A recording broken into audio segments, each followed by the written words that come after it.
very true. However, it is worth noting that the last time these two met up some weeks ago, it was Fnatic that pulled out the win, and man, was that a crazy game as we see the Kalista ban, the Alistar, and the Kog'Maw. And ironically, that was due to a really big macro mistake by H2K when they went for the teleport on Odoamne when he was split pushing the base. He likely could have taken 2 Nexus towers, if not the Nexus itself. So I hope this is an even game where late game Odoamne has to decide, does he teleport in or not? And then we can see the repeat. If he learned something. I like this from H2K in terms of the bans, because if we look at Fnatic, and the way they've been winning the last few weeks is like build comps around Rekkles with protecting him and then get to late game, and then he tries to be the carry. So like you ban out their entire Giacomo basically, and Kalista, we know it's not a Forgiven champion specifically.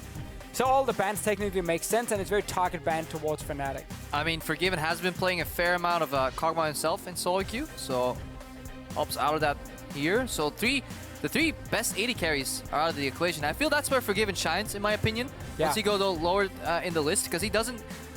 Very often, he will not play some of these top-tier picks, and then he was actually really good on the likes of like a Caitlyn, for example. So right now, they denied a Corki. They could still flex that into mid lane, and then put Rekkles into a really awkward matchup later on where he has to play Ezreal, perhaps. Very slow, you know, a ramp up. And Fnatic have shown when they play slow, the enemy team just takes control of the map.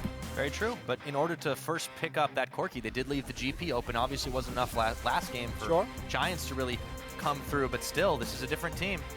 But with the GP pick, we get into the same situation for Fnatic, where it's going to be very late game focused against a team like H2K, who is so good at snowballing that mid game with superior macro play. Yeah, and also just with high pressure lanes. Corki in the mid lane could be high pressure lane. If Jankos just opts in for the nidalee right here, you already have a guaranteed losing matchup in a GP. GP loses every single matchup early. I don't think there's a single one that he really mid or top versus conventional picks that he wins. So that's already 1 pressure down. All you need to do is secure a 2nd pressure advantage for either mid or top prio, and suddenly the nidalee could invade, and that's right up Jankos' alley. What I do like about Gangplank though, if we just look at him as a champion and his ulti, it is very good at shutting down some of these fast pushes we see very often when the teams are building up the big waves and going 4-man and like pushing a tier 2 tower. Gangplank does shut that down, but it is with him sacrificing a lot of the early game pressure. And honestly, we are expecting it almost to be Febiven playing it, because Gamsu's been playing mainly tanks top. And I'm not sure I trust in Gamsu right now in his current level to pull off a great Gangplank. Very, very true. And speaking of tank tops, you know, we've got ourselves a Nautilus lock-in this time. It should be going to Odoamne's hands. And they also complete the Braum. So a very, very tanky frontline for H2K. And this Corki, as you said, could still go anywhere. H2K have not given up that much by showing that Braum early. Yeah, definitely Braum is just a solid 2nd rotation pick when Alistar is off the table.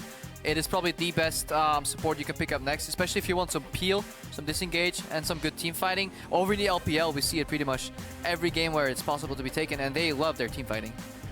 They do indeed. Their old LPL meme is definitely back. It's very aggressive in the LPL right now. Not so much in Europe, I would say, especially not when H2K is playing. You gotta look at the teams that are at the top. Them, Vitality, right? Exactly, yeah. I'm not expecting a Jhin to come in from Fnatic. It's really only been a sneaky special. He turns himself to the Ezreal. There we go. Yep. Yeah, it's very, very late game focused. This one, you have scaling jungler, scaling Gangplank, scaling AD carry. They can win the bot lane though, because it's melee support versus range support. Obviously, has the push advantage. It can be Caitlyn locked in now with Braum. That's what I want to see. Then, like, I like the pressure. You know, the Corki flex in the initial roll. Obviously, Febiven still has a potential counter pick, but if he has done the math, or if Ryu has done the math and he knows that Gangplank is likely going mid here, then suddenly H2K have a good draft, because Nautilus wins almost every matchup early in terms of push pressure. Just due to base damages on his E. And then H2K, they can play an aggressive jungler here. They can look for Graves or nidalee and just push all lanes, give me nidalee. Just take nidalee, because I mean, you want that early pressure from Jankos anyway, and you can invade on the Gragas. Especially again, we're not saying Gamsu won't play the Gangplank top, but if I'm H2K, I'd much rather have him play the Gangplank than Febiven. So now you have set up a situation where if it's Corki mid lane, which of course it is with the Caitlyn pick we just talked about, and it's Gangplank mid against it, Gangplank is sitting on his tower. That opens up for nidalee to invade on the Gragas, who's a lot weaker in the early game. So like, it's a perfect nidalee setup for Jankos. Unless Fnatic can pick something that can actually pressure the Corki in mid or go even with him. We could see like a LeBlanc coming in or an Ahri pick potentially. But then again, Gamsu's playing the Gangplank, so that's the trade-off. Yeah, I mean, gentlemen, there's really not much else to add. You guys pretty much predicted what H2K were going to do to a T here, and this is kind of like what Sean's is saying and what Youngbuck is saying, is that they execute these very, very tight plans very well. But even if you know it's coming, what can you do to stop it? I mean, so far, few teams have. Maybe like a Quinn pick can come in here to win at least one of the lanes, but it's so unlikely for Fnatic given their history. So I definitely agree with Deficio. Like, it's so likely that Gamsu will play a tank top, but in the tank v tank matchup, Nautilus will always have the push advantage. Yeah. So unless Spirit can nail some of these ganks, that is their win condition. Like in standard lanes, Spirit has to get a gank off. It's too predictable. But if it fails versus nidalee, you're so screwed. This is such a problem for Fnatic in the pick and ban phase overall. Like, I feel like it's too predictable when two casters, three casters, sorry, I'm gonna add you in as well. For that one. Is sitting and looking at a lot of picks and kind of, like, in a way predicting it, being like, yeah, this is probably gonna be the Gangplank mid because of this and this. Like, of course, every other team is doing exactly the same, and I feel like H2K just kind of played around that in this pick and ban phase. Especially probably if there's one yeah, coach. Of course, I probably. It's gonna be. He's probably smarter than all three of us combined. In the easy. The little time that we spent at the H2K house just doing the interview and observing like the fraction of a scrim just left such a stark impression on me from Prawley. I feel like he's a good team around him as well. You know, good analysts. We had Oliver there as well as like the manager helping out. So that's true. It's a good setup for H2K veteran, the analyst for them. It's going to be a tough call, guys. Now, you've seen the comps. It's time to see the action as H2K take to the Rift against Fnatic. You have Forgiven, and then you have two dogs that are basically following him. And then he just says tower, and then they kill the tower, and then they go to the next tower. It's really easy to prepare against that, because you basically know where their support and jungle is when you see their AD carry. They're still kind of like a wild card. I don't really know what to think of them. Like, they can be really good, but they can be really bad as well. Everything can happen right now. We will show a good League of Legends versus Fnatic. It's really important because we lost to them. I don't want any team in the LCS to have a 2-0 record over us. Don't want anybody to have a 2-0 record. H2K could shut the book on that one against Fnatic. Yeah, I know how that feels when almost the entire league has a 2-0 record over you. Oh, bad memories are... Yep. I like that comment from Febiven though. Two dogs. Yeah, two dogs around Forgiven. Vander went on Twitter, typing woof woof as well and everything, like embracing it. That's what I like about the European scene right now. They're not afraid to enter a little bit, dabble a bit in the trash talk zone. And there's nobody kind of like getting too upset about it. And nobody gets offended. It's just fun banter. Yeah, it is. And it is correct though. But funny enough, it's the correct way to play the game. Like, your jungle support has to always roam together so often. And when you have an AD carry who is so good at applying pressure, especially on towers, you play around him because he's often your strong lane when you also play tanks and top. When you have probably the best trading AD carry in terms of just purely microcosm 2v2 trading, no all-ins, then why not play around it? Why not enable that? As for Fnatic right here, I'm wondering if they would have considered a lane swap to maybe relieve some of that pressure from the nidalee. Yeah, it may have definitely suited them, but you have to think too, Fnatic have typically had very bad lane swaps this split. Maybe they're just not necessarily playing around the communication factor well enough, and I don't know if they trust it. But in this situation, I agree. It seems like they do not want to face down the Caitlyn Braum lane, especially not with Forgiven at the helm. I think it's an issue for Fnatic overall, in that they've had games where they took chances on trying to take a lane swap, and then they didn't get it, and they got set behind a little bit. It might be the same in this case here. But still with H2K and this whole jungle support synergy, it's what we praise so often with this team, where Klaj and Spirit, obviously still a new combo, we haven't seen that yet. Crucial point for this bot lane right now, though. They're both running to the bot lane after doing the camps. With double range, you can outpush Caitlyn Braum if you get a little lucky on the creep. So if they get level 2 first, they can actually deal with this lane. But otherwise, it'll be very annoying to play against Forgiven on that Caitlyn. Yeah, Caitlyn obviously just instant goes in, shoots a Q through the wave where Rekkles is trying to push it down himself, and then double relic for Vander to instant proc. They are level 2 now in the bottom lane, and Fnatic is being forced back. And every lane now, or at least the 2 lanes around the bottom side of the map, is going to be pushing in. Gamsu had to push up on top side, so this is good for Fnatic at least. Yeah, I like it. But the other 2 lanes, you can see Corki already pushing mid. Bot lane is being pushed in. Look for Vander, or sorry, for Jankos to roam straight into the enemy blue buff now. And he's doing exactly it. Like, he's skipping his own red buff because he has the 2 adjacent lanes pushing. So he's just instantly invading it, saying, if Gragas is here, I'm gonna kill him. And even better, Odoamne, he could win that push as we see a duel between Spirit and Jankos here. Odoamne can win that push level 1 against Gamsu. He let Gamsu push him, knowing that he can then bounce the wave backwards because he knows the jungle starts his side. And then Paz like, I like this in the Gragas matchup, interrupting any leap with body slam. Spirit not afraid here of Jankos. Could have probably gotten a lot worse there. Spirit was just trying to buy time to get his smite ready again so he can actually start the wolf camp, but it's a bit too long with the cooldown. He's now forced away. Like, there's only a rift scuttler for him to take. This is exactly what we talked about. Pushing lanes. So by having that Corki mid lane, by picking that Caitlyn, allows the nidalee to invade early, and Jankos is playing it correct. Invade on the Gragas, he's weaker early on. Yeah, everybody's pushed back except in that top lane where it's relatively even. You take a look in the mid, Febiven has just been pushed back so hard, losing out on the CS. Also very curious mastery choice as he grabs Forgiven on the bottom side. Klaj does now. We'll go back to that in just a minute. Vander taking tower shots. But that's a typical Forgiven play. Playing at the edge and thinking he can get out there, but even then, with the flash, it doesn't matter because look where Spirit is on the map right now. We talked a little bit about predictability in picks and bans. This early game, the way this comp is playing out is completely standard. And H2K are using that to their advantage. They know exactly that Spirit's on the left side of the map, likely will have to base right now. This is the only variable. Where does Spirit go? And that has to work for Fnatic. If not, this repetitive pushing will just make them bleed resources. And so many things in this current meta, and a lot of pro players often talking about, you know, this whole tempo thing.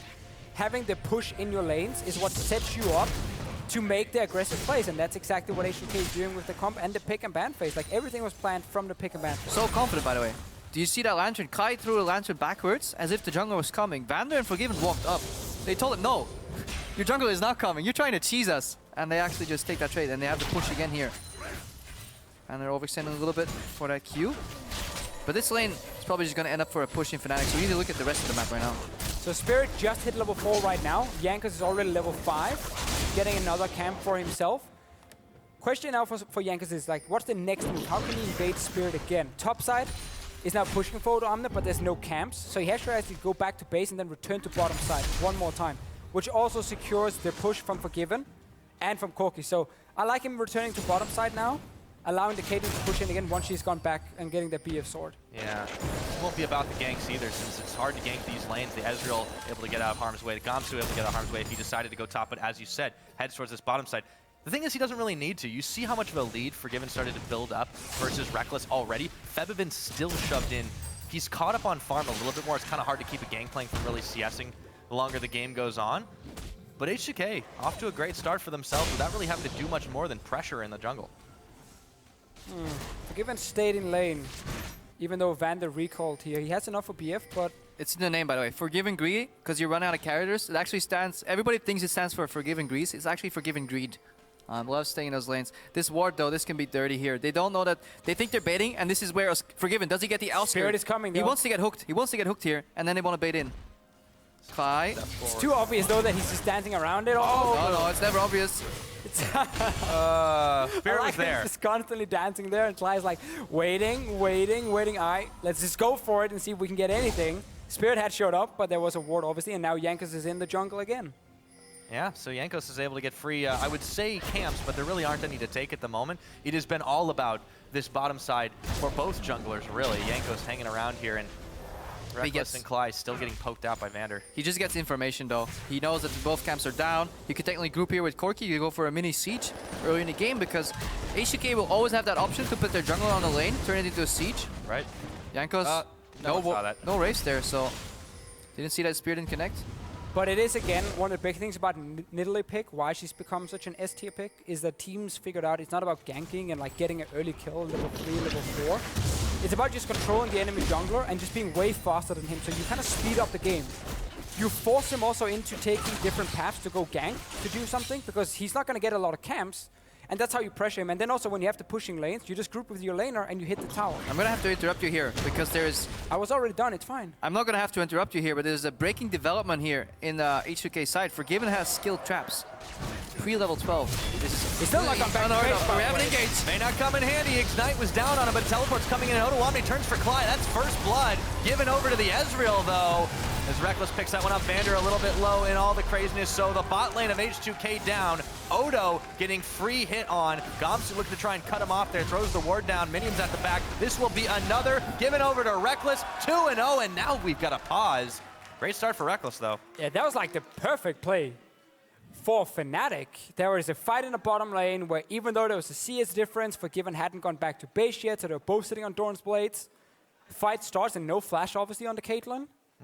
And they win that one. Like, this was almost perfect for Fnatic. They were losing in map pressure, they were losing jungle 1v1, but then they pick up a few kills now. Yeah, and that's actually the way H2K want to approach the game, is they want to choke you out slowly and then make you break. If you can find an opening in that process, just like they did right now with a deep teleport ward, you can completely turn the tide of this matchup. And Fnatic, they got that ward in and they got the teleport in, and maybe you almost have to fault H2K. They should have spotted that ward being placed so deep in their lane, because beautiful flank here from Gamsu with the teleport. And this is also where this Gangplank pick shines so much. And it's one thing is his late game damage is fantastic, yes. Right. But it's, to me, it's more the ulti in professional play. Like having that second global where he doesn't even need to leave the lane, just to assist when there is these 1v1s, 2v2s, 3v3s, it gives a very big edge to you. And also, of course, you can use it when it comes to clearing out these mini waves if needed. Yes, indeed. So, I mean, a really solid play for them. The Gangplank coming in massively handy. By the way, just a quick little update for everybody watching, wondering what's going on. Klaj had a bit of a keyboard issue. Looks like soon to resolve, so we could be hopping back into that one. It's only about 7.5 minutes on the mark, but I mean, that kind of busted this game open for Fnatic to put 2 kills on that Ezreal early on. It'll get a lot of gold into his pocket to be able to build up towards his items earlier. Every struggling member, except for Spirit, just gained a lot. 3 assists for Febiven in mid lane, 2 kills, as you said, here for Rekkles. This is going to make it a lot easier for Fnatic now to play out these lanes. And also, it's going to help them. If we look at the game time, we were saying, like, okay, at like 25 minutes or 30 minutes, they're really going to spike and be super strong. That's going down a few minutes because of some early kills. Yeah, but luckily for Spirit, we saw a couple of camps. Jankos walked to Grump, it was gone. Wolves, they were gone. He spears the Raptors, they literally spawned like 3 seconds later. So every camp that Jankos checked spawned right after, and then Spirit can clear them out. And right now, what you trade for doing camps is you trade momentum, you trade tempo, call it what you want. You're busy clearing camps when Jankos can pressure, but there is nothing to pressure because half the team is dead right now. So this is actually also a moment where Spirit at least can catch up a little bit. Yeah, and Spirit, you know, he's been showing that even though he can't quite keep up the same pace that Jankos has had this game, he's been holding him off. Not only is those camps timing actually very, very fortunate, very good for him, but whenever Jankos has tried to meet him in the middle of the jungle, he's been able to push him back. The Gragas mechanics coming in handy. And the utility that champion brings. It's why they prioritize. It's coming in big for them. Yeah, you don't pick Gragas to match the early game of a nidalee. Obviously, no. you pick it to be a lot stronger in team fights where nidalee is a lot weaker. So definitely great for Fnatic, despite all the things going wrong. You know, we can talk about in the early game and the pick and ban phase. When this happens and you suddenly pick up so many early kills, it can really turn the game around. Indeed, looks like we're going back into the game, so here we are. Remember, Engage ended 3-for-1 in favor of Fnatic, with 2 of those kills going over to Rekkles. TP's burned on both sides. And I mean, probably already burned his note there. Yep. Just looking at that play in the bottom lane. Still, H2K can return and do the same. There's still BF sword for Febiven. Sad for him, got a crit cloak as the second one. Exactly the greatest. That's always the rough part when you just get forced to base on really weird items. You can really snowball in your build down the line, because the next time you base, you may not have enough and you can't really punish the matchup as hard. Rekkles is already sitting comfortable on a finished item. Yeah, so one of the things Febiven did gain by staying in lane was he forced Rekkles to stay as well, so he didn't get an early tier. Klaj, though, getting caught out, no flash. No flash, gets stunned. Stunned after the play, doesn't have any tools to get out of this one. He does hook Vander in, and all of a sudden Rekkles and Spirit are right behind him. Vander's gone, big explosive cast to knock them all back into the team, and Jankos will be able to return fire onto Spirit. Ace Null hits Rekkles as he body blocked for Klaj. Here's Gamsu, though. Gamsu around the side, looks for Febiven. There's the summoner heal, there's the flash. 2 summoners trying to get out of this one. Ryu has to burn his as well. Complete surprise here for H2K, because in no seemingly world should Gamsu show up here. He teleported down to the bot lane base. He should be walking top, so H2K completely surprised by Gamsu. Obviously, Odoamne is going to punish that play, though. Very risky for Gamsu to just level 7, walk towards the blue buff. He did gain, well, what he gained was a lot of flashes being blown, so Fnatic has an opening now. Once this TP is up again for Gamsu, maybe to try and punish. Also, yeah, you have the TP for Febiven, you have the ulti, so if Fnatic is able to do something in the next few minutes, it could have been worth it, but still, I mean, you fall really far behind the CS, and it's been kind of the Gamsu way. He's often been sacrificed a bit. I wonder if this was a strategic play where they actually rotate the GP into waves that crash into a tower to get a farm advantage, and they surprise H2K by doing something illogical, like sending your top laner with no teleport into a skirmish. Seems a little very calculated though for a team that has been struggling severely with the macro. It was a fairly slow starting skirmish, like with catching out Klaj and chasing in, so there's a high chance Gamsu was just on his way, and then the call happens, hey, we're fighting. I'm just going back on my screen to look. He was at his own top inhib. And he turned around. And then Klaj is in the river, pinging away like a madman on Jankos. And still Gamsu is in between the two lanes. He's actually walking down before, as soon as Klaj gets caught out, he instantly already starts turning down towards bottom side. Yeah, Klaj and Spirit right back in that bottom side jungle again. It has been a lot of attention paid by both teams to it. Blue buff should go over to Spirit unless Jankos has something to say about it, because he's brought his own support, that jungle support synergy on both sides. Yeah, and just backed up by the vision. 2 pink wards, and the style that H2K likes to play, it's not won by skirmishes. Ooh. They want to eventually kill your towers, and both mid tower and bottom tower have now taken significant chunks, I believe. I'm just going to double check the mid one. Yeah, that's one is on 35%, 30. So that will be the tipping point. That's where H2K get the advantage, and Fnatic really fortunate, or just a solid play with that teleport, because otherwise they would have looked at a 3,000 gold deficit once these towers go down. And the reason a lot of people find H2K's playstyle a little bit boring is because it is technically built around winning without fighting. Do you? I find it very interesting. I think it's super Sounds fun like a to boring watch. person. I am a boring person, Krepo. You know that. That's why we had to bring you on the desk so you can bring a bit more excitement. I'm not really feeling it yet. You gotta step up your game a little bit. Well, you know, I like the fights, guys, but still, H2K have been demonstrating that they can get out ahead and stay ahead without really necessarily forcing any of those fights. You see it. They're in the lead here, not just with that tower, but even before it, while being at a deficit in kills. After that early move, Spirit gets his back stopped by the rocket of Rio. Yeah, back stopped here. The biggest fight we might see is the one that will break out later between me and Deficio if this continues. I'll have to separate you guys in just a minute. I I'll go will in the most middle. likely lose it due to you drinking your Red Bull light sugar-free. And maybe you're working out a little bit as well. Just a little bit. All right. So Gamsu and Odoamne can tank it out up in the top side against each other. We've talked about Gamsu at length on this champion. He's had pulled it out a few weeks ago, and he had That one was bored when you said not a good one. Like, I mean, he was really good in one game, but then we were like, oh, it's Gamsu. Okay, he's great. But then since like week 1 against Origin, we hadn't really seen that much from him, so we were just excited. Yeah. All right, right now, Spear's lurking in the bottom. This is the only lane that he can technically gank, so H2K should be ready for it. This time, no deep wars for our Gatsu, though, so it may just stay the original Gamsu. We need to see him go Super Saiyan. Yeah. That's pretty much it. Fnatic needs like 5 episodes right now for him to charge up. Well, the way this game's going, we could be in for a long one. 800 gold is the lead for H2K at 12.5. Jankos moving down to the bottom side. It just has been a party in the bot lane. This is Forgiven's favorite. Oh yeah, he likes this, by the way. He's a big fan. Every time we play, he really tells us how much he likes people ganking his lane. Gamsu is reacting a little bit on the top side, but again, he's not really in a position to TP.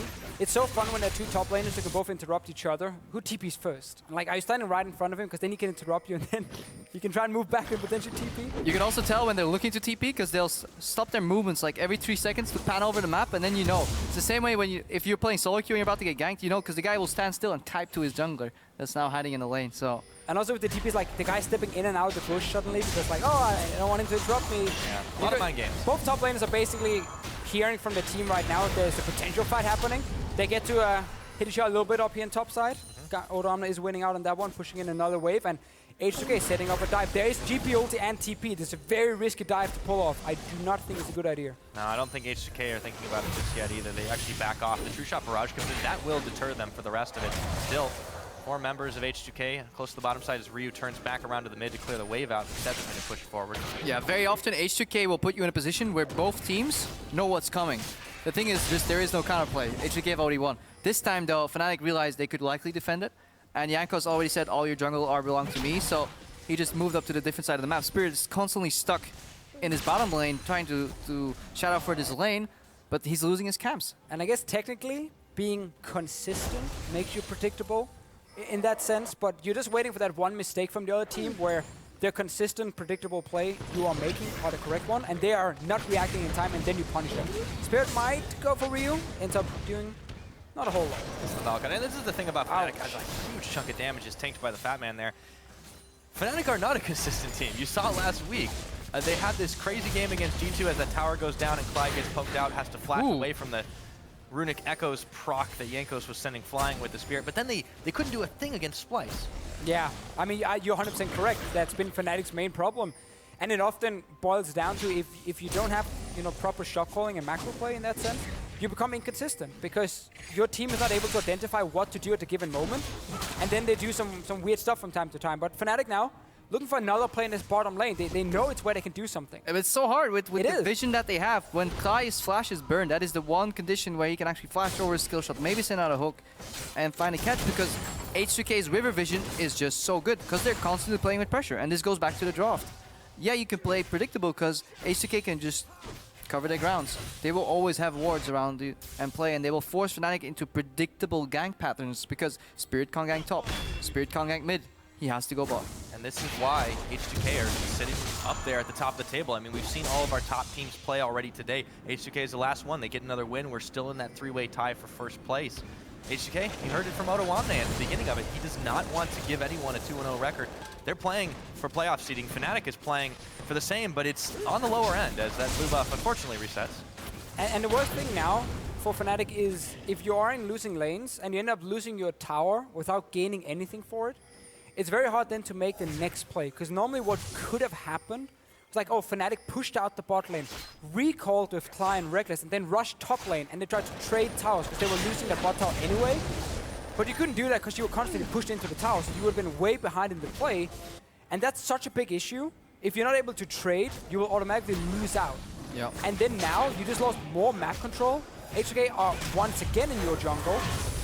And Rekkles are looking for a fight with his team. That's kind of the way back, is like take a big team fight. And that little interaction right there is why I think this Braum pick will be very deciding later on in the game. Fnatic are putting their eggs in the late game basket if they can't get flanks with Gamsu off. The problem is that there's so much denial of damage from that Braum pick. He can interrupt every single missile that Ezreal shoots. I think he can even block the barrel explosion. That's blocked by Braum's shield to my knowledge. So if Vander plays well, he can single-handedly counter everything Fnatic have to offer in the late game. He'll die in the process. Sure. But worth, man, if you get the game. Yeah, Braum, Vander coming in pretty big. I mean, Braum has been very popular in general, especially when that Alistar has been banned away.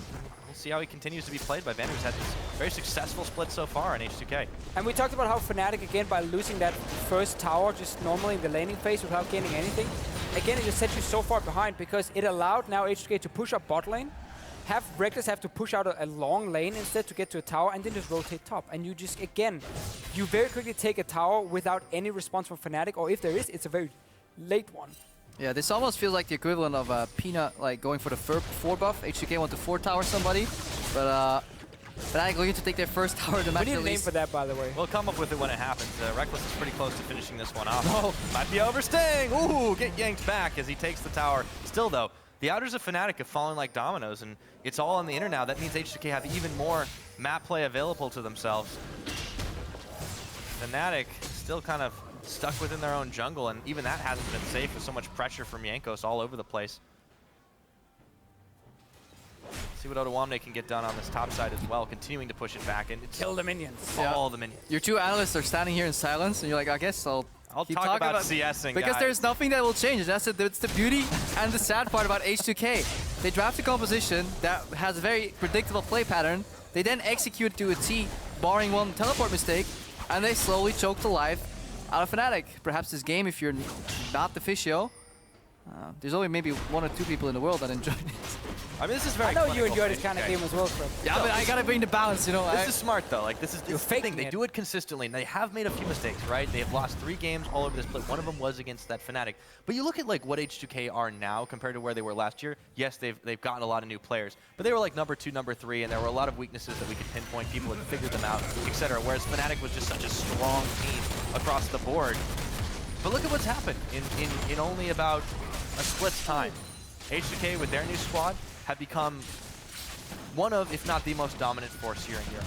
I mean, Still up for debate, very true. But Fnatic, they're struggling to find that footing. yeah, it helps if you trade players for better players on the side of H2K, and you don't for Fnatic. Trading cooldowns right now. Febiven gets bumped. Not much happening. Yeah, can't get a catch on. Siege Part 3 continues here for H2K. They should be able to do some damage to these towers. And you can see Odoamne now has been able to push up mid. He has the Rift Hell buff for himself, so he was pushing top and he just walks in. Can he escape though? They're just gonna take bot tower.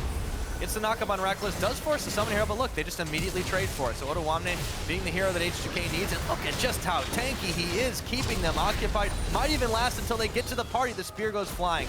A little bit too late. Spirit does get the kill, but traded for a tower, H2K calls for it. Fnatic has to go all in on mid tower now. I might even say they should just dive straight onto them. There is flash body slam for Spirit, then Gamsu going in to knock up a target or lock him down. Because like, when you finally get a kill, that's where you stop this by pushing and like the constant pressure from happening, and you allow yourself to group. You've got to be able to go for it then. Yeah, but they need to do it within 20 seconds, because then Odoamne will come out of the base with Homeguard's teleports. This wave is gone. They're not committing. For a shot. A lot of damage on Vander, but really that's it. It's also risky. We're only 20 minutes into the game, so you don't have any armor on Gamsu. You have no armor on Spirit, so tanking the tower is obviously difficult. But it's what we're going to see later on in the game. The reason Odoamne is able to push mid tower there as a tank and Gamsu stuck top is because, you know, the Rift Hell buff into your play by playing with him killing the minions, leads to him pushing the lane. Even further. And then as soon as the play happens spot, 4-man is there to defend from Fnatic versus 4-man from H2K, and he just walks mid. Because they push up every lane before they move to the other lanes, and they can always just catch that wave at tower, and that's just the same over and over. And they've been able to control the tempo that way. Just so much pressure inside the jungle. Jankos, that man should be caught here. He is interrupted mid-jump, flashes the big barrel. Just knocks him even further away, but he's escaped for the time being.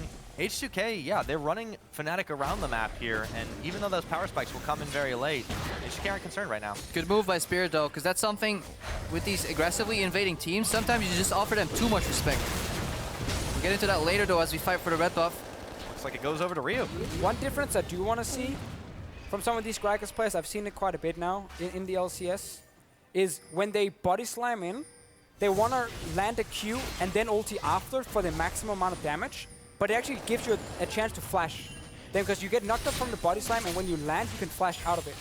So if you just body slam an instant ulti, there's no flash reaction then from the other player, and he gets knocked into whatever member you want to knock him into.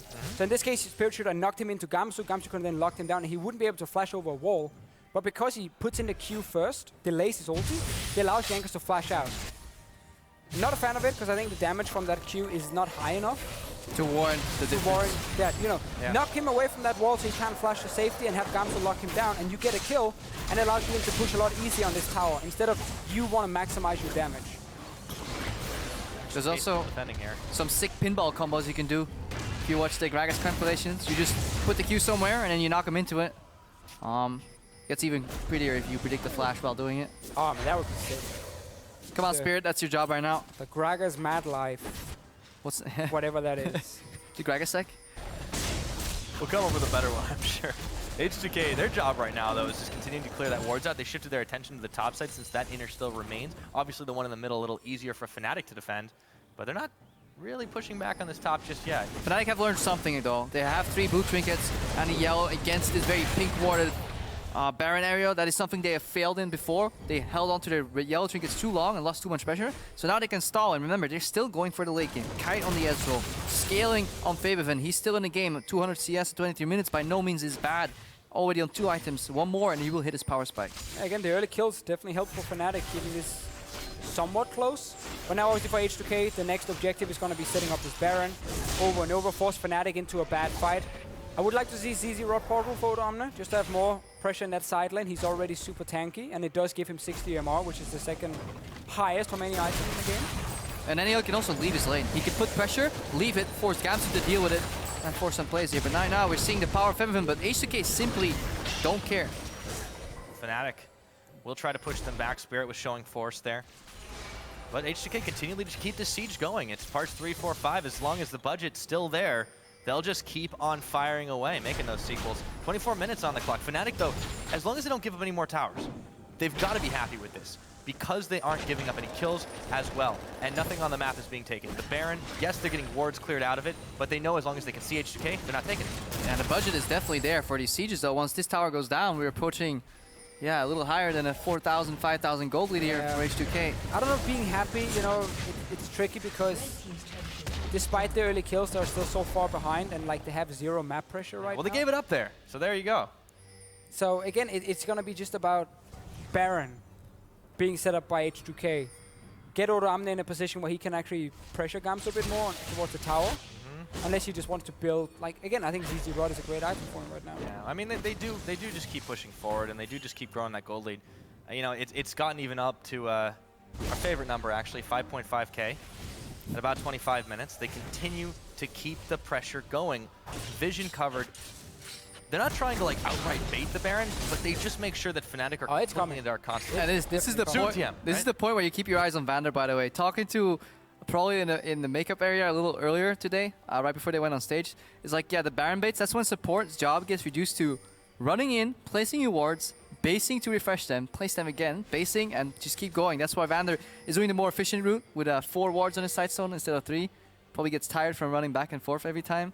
But that sadly, with the blue trinkets, is kind of what the Baron baiting has become. You have to continuously over and over repeat until Fnatic breaks, until they run out of blue trinkets, and that's when you can strike. And also, a lot of teams are, instead of just trying to bait the Baron purely with vision, they're trying to force a Baron fight to force the enemy teleport being used. Because then when the next time you do it, it's not about actually doing it blind. It's about getting your team in a bad team fight, honestly. They're stunning it straight away. There's no blue trinket used. Rekkles does have his. It just got up, so he's going to use it immediately. And that's why H2K, they were trying to 2-man it by leaving 3 members in the mid lane to fake it out. Fnatic, this time, with a better understanding of these Baron baits. Forgiven! Big man body slams in with the flash, and that is all she wrote for Forgiven. Did not see that one coming. Fnatic, they can start pushing on this mid now. They've got to go for it. And this time Spirit said, I don't need my Q damage. I need to make sure Forgiven cannot flash away. So he body slams in. He's knocked up. Then he shoots him back with his ulti instantly. No reaction there from Forgiven at all. He couldn't really do anything when it's a flash body slam into ulti. Fnatic starts the Baron now. And yes, they're down in gold. They're still very healthy. They're ready to fight. But I do not want the Baron. They want H2K to walk in and win a teamfight 4v5 because Forgiven is still in base. Yeah, not quite committing to it, but they will wait for the Braum ulti. Knocks up Febiven. In comes Jankos. The Baron is so low. It's up for grabs. It's taken by Jankos. And now Fnatic, they're trapped in the pit, but H2K are bleeding low. Shut down. Ryu gets the kill, but Gamsu follows him over. 1-for-1 with a twisted advance, and now Odoamne is caught between 3 Fnatic members. Still, H2K secured the big buff. And now with Odo going down, or will he, as he flashes away, still tanking, still surviving until the last second. 3 members with the Baron buff now. Some absolutely insane plays here from H2K. That Baron buff dropping low. Jankos got hooked by Klaj in that fight. He still lands a smite, but then what followed afterwards, it was just absolutely insane. The spear connecting with Ryu flashing, I think, over the wall into an auto attack, sniping Rekkles in the back of that fight. That was just fantastic synergy by H2K. I gotta praise Fnatic though, again, from the play at first. They were setting up to stop this Baron here. Do you want to take the 50-50? Obviously not when you're 4v5. You'd rather engage on the fight, but the Baron drops so low. At this point, you have to take the 50-50. I mean, the hook goes off here. Fnatic has more damage. The smite comes from Jankos, but watch this right now. He goes over the wall, flashes out, and keep your eyes on Ryu where he is in the fight and where he ends up. Jump out, hit Max in flash. Spear does go down. H2K losing the fight, but still, that engage is also why, if we go back to that Gragas pick, why Gragas is such a good champion right now. The body slam flash is so hard to react to unless you predict that he's going to do when you see the body slam animation first. So it's near impossible. You have to respect it though. A player of Forgiven's caliber has to respect the fact that when Gragas body slams towards you, he will flash. And even if he doesn't, your flash will still be the right decision. So this is something we're not used to saying. This was a major mistake from Forgiven. And as he respawned too at the very end after all that play that it enabled, he actually just barely did get the Baron buff. He was like half a second away. So he doesn't have that. Only 2 members of H2K do. Let's see what they do to put it to use here. Still, with the Baron buff, it's about just having it at least on 1 member to buff up the minions. 2 is the best for H2K in this case, 1 on the side lane with the Nautilus. And they're still pushing up with Baron buff. They have a lot of pokes still. Take it. They've caught Gamsu. Do they really want to go in on that? I don't think so, as Gangplank barrels continue to push him out. Klaj tanking the ace in the hole. So H2K continuing to force pressure all around the sides here. But Fnatic, Gamsu's got that TP, and they've got a few deep rewards that they do want to try and force a fight. Don't know if that's the right decision right now. The second he bases though, Fnatic, the second Gamsu bases to set up that TP play, H2K will need, because Fnatic need him for presence when they're trying to defend the siege. Once Gamsu's not in vision, we know, or H2K can smell the gank though. Fnatic has a chance to engage here though. They have double TP, and top lane is Ryu right now. He's very far away from anything. Sadly for Fnatic, I don't think they realized in time that there might have been an opening, because H2K was still pretty far pushed up towards this mid, but there's not a single ward actually around. Yep. They could have TP2, and Gamsu wasn't in base with home guard, so they simply weren't set up. They weren't ready for it. H2K looking for a rotation to the top lane. Look at Forgiven 2, Phantom Dancer, going for a dueling build here, just to whittle down whoever comes at him with that max range. But it's something we also see more on these auto-attackers, where going for double Zeal item for double or for insane amount of crit is very, very strong. And Odo's knocked in. He is just so damn tanky, but will it be enough as Klaj gets knocked up and taken out? Ryu gets the kill. H2K still want to back off. They traded Odoamne for the support of Fnatic, a 4v4.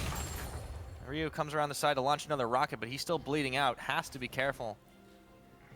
30 minutes in though, the fights will get closer and closer. The Gragas value is so much higher than the nidalee value. At this point in the game here, outside of a bit of poke basically, Febiven of course is going to outscale the Corki. So Fnatic's composition, despite still being far down in gold, is going to do a lot more with the gold they do have. Yeah, that is definitely true, but you also have to account for the fact that the Jankos value has generally been higher than the Spirit value. That Baron steal, you can really call it that, was massive for them here. But yeah, obviously, looking at the compositions, H2K, they simply actually don't want to fight. They want to whittle people down. Looking at what they have built for themselves here, nidalee, Corki, Caitlyn is the penultimate siege composition almost, so Fnatic being allowed to enter these fights is actually really good by them. They're making the correct decisions. They go instantly for the fight without being pulled down. Spirit has had some fantastic engages, and we've criticized him in the past where he went in for plays on the Graves and he died, but actually getting CC attached to his jungler seems to very well work for him. What I like the most about Spirit in this game is he's not on a carry jungler. Because I think when he's been on a carry jungler, he's been struggling to kind of find the correct way to play. He's been very selfish in the way he was playing. I think in his team fights, he's been very weak, jumping in at wrong times and dying. On a Gragas, it's a team champion now. It's a team player instead. And Spirit has been looking a lot better on it, and it's going to benefit Fnatic when it comes to these fights. But also just to go back on Forgiven still, he's on 80% crit now. And obviously with that change to rapid fire cannon and static shift not stacking anymore with the proc, if you want to go for double Zeal item, which you do want on like Tristana and Caitlyn, these auto-attacking champions, it is very good defensive answer for him. And let's see it engage. There's the flank. Odo looks around for the Ezreal, not able to find him before he's able to go back, but Forgiven was able to take out Klaj quite easily there. The cannon barrage comes down to try and deter any more, and Spirit picks up the spree kill onto Odo, and Gamsu takes out Vander now, bleeding out, he's taken out, but Forgiven, big barrel, double kill for Spirit, and that ends up being a 2 for 3 rather. Yeah, absolutely smashed there by Spirit in that fight, Forgiven, and this comes, H2K, good memory, they know that Klaj used his flash in the last fight, and they commit for him to kill him, but then they don't take into account it is just a Thresh support. If you actually trade your cooldowns for a Thresh support at this point in the game, you're playing over eager, and Fnatic do another good ultimate there from Spirit to throw Odoamne, who is nigh unkillable on his own, into the tower, and they use the tower assist to really burn through him. Yeah, he might not be on a carry jungler, but Spirit's definitely showing up big, and I want to go back to that point, talking about him looking so much better as a team player. This might be what Fnatic needed all along. We'll see how this fight shakes out again. Another thing to notice here is Nautilus hard engage on an Ezreal is not very effective because it's very easy for Ezreal to jump far enough away, and he's at his tower now. Odoamne coming in too close, getting locked down and knocked back, and first flash. He's not able to tank anything really effectively compared to what Gamsu's doing now here against 3 members, and yes, he goes down, but it's enough time board for Fnatic. And more importantly, look at Febiven. He's finally ramping up on his Gangplank, and Fnatic can do this like one more time. There's one more fight where they somewhat equalize. Febiven will be able to just simply AoE almost the entire H2K lineup if that barrel doesn't get blocked by Vander. Right now, Vander needs to prioritize his shield, not at the Ezreal, but to stop as much of the damage from Gangplank as he can. Yeah, at this point, ignore the goal difference. It doesn't matter. Like, we have hit late game for Fnatic's composition. Their champions are better in the late game, so ignore the goal lead. Look at towers taken, you know, it means for H2K, if there's one mistake for Fnatic and they lose a fight, we know the death timers are very long now. That means the game is over because the base is very, very close to being exposed. Just one, or well, just the inhib towers back. But that goes down super quickly if a fight is lost. So Fnatic are still on the edge where one mistake will cost you the game. But they've been playing the fights really well. They have a greater setup for team fights late game. It's basically just unforgiven when it comes to this Caitlyn, and it's not enough against Gragas and Maokai. They're just gonna block that 80 carry damage, and it takes too long then for Caitlyn to take them down. Still on boots 1. Rank 1 boots here to Caitlyn. So is Febiven, so it'll be a little more nimble once they upgrade the next item. I doubt he will go for 5 items with boots 1. Well, something we didn't actually mention as far back as when it was being built, but Gamsu, with that banner of command, has been slowly edging the bottom waves a little bit further to try and get themselves another tower. Only 2 towers on Fnatic's side, but as you mentioned, it doesn't matter if they win a big fight. The death timers are starting to get ridiculous. We're approaching 35 minutes, and H2K are running a little short on options. I really feel like Odoamne not investing heavily into split push is a big problem, because he's built purely for team fights, so he's no longer a threat in a side lane at all. Gamsu actually has more pressure in the side lane because of the banner of command. So you're constantly pushing, or you're building to just 5-on-5, but that's what Fnatic wants you to do. You play into Fnatic's strengths, which is a team fight composition. Fnatic even kind of covered their grounds by adding a split push component because nobody can do it on the side of Fnatic. They want the group. So H2K not opting for any ZZ route, not opting for banner of command is a major macro mistake, and that's again something we're not used to saying. Right now though, they find an opening here, a window. 2 blue triggers are up, but Fnatic are not aware. Now they find out. Yeah, teleport's coming in, but it is way too late to make the play here, but Fnatic will try anyways. Yanking in goes Gamsu, twist advance onto Vander, but they're taking damage, return fire. Inside, all the cannon barrage. Gamsu is the first casualty, and now Jankos jumps in. Zhonya's mid-hop, leaps all the way back, and a lot of AoE damage. Spirit is shut down, but not before he finds Vander. However, H2K are winning this fight in spades. Double kill for Forgiven now. Only 2 members of Fnatic limping away. Yeah, Fnatic in complete disarray. Get caught with their pants down. Baron goes down and they panic. They go in for the straight hard engage into a Braum. Vander blocked so much damage, completely annihilated Rekkles' ultimate, and then H2K spread out and re-engage, and at that point, it's too little too late. This is what you guys said earlier on in the game, what Vander needs to do, tank up the damage. Even if he dies, it's absolutely worth. The death timers are too damn high here. Almost 4,000 is the Baron power play as Odoamne gets hooked under double turret. Doesn't even matter. Klaj, his health bar is melting, and Ryu Foss bombs him down. One more tower is all that's left. Febiven can't hold the line. Not a good day for Gangplank here, and the Nexus will fall, and H2K will complete the victory over Fnatic to keep themselves at the top of the table.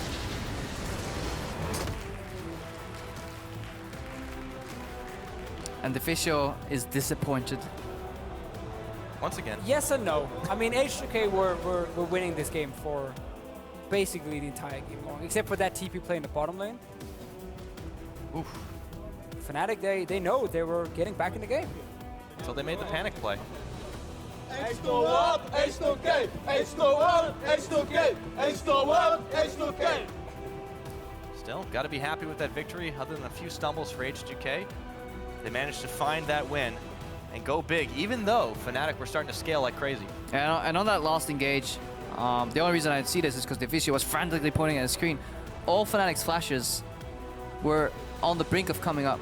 So they lost that fight with so few escape abilities available, and they kind of funneled in one by one, trying to chase that Baron, and they didn't keep the head cool. And Klaj trying to chase the loss, and that's something we very often see here in competitive league. People, they make a mistake. Everybody makes a mistake, but it's how do you react to them. Yeah. Gotta keep your head cool, and over-eager engage gets immediately punished by H2K. Watching a Thresh run first with just a Locket as his tank guides him, trying to like start the fight. Like his job is basically to land on someone out at this point in the game.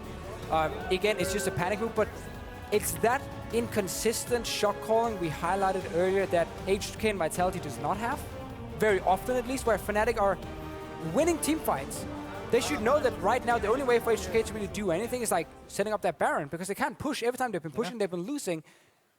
Baron respawns, H2K rushes the Baron, and Fnatic is like, they're definitely not doing Baron, right? They're probably farming jungle. I'm like, oh, they're doing Baron. And then Baron dies, and they're like, oh, we have to engage now. And then they run into a choke point versus Baron and lose the fight. Like, The Braum in that fight was just absolutely massive, though. The amount of I know you love the Braum, but I mean, we have to point it out. Vander is a support player. He carried it. Yeah, it's all Vander. You're right. I mean, he had a great team fight there, but to me, it's the problem for Fnatic compared to last year. where that kind of Baron would never happen. No. Where you Fnatic would be the team doing it. Yeah, they exactly. would be the one rushing that Baron. In fact, they would have been confident enough to say, we're going to take 4 members there and even have 1 stall in the mid, 1 stall in the top, and force you to come to us. But it goes back to this being a completely different team. That's 6 members.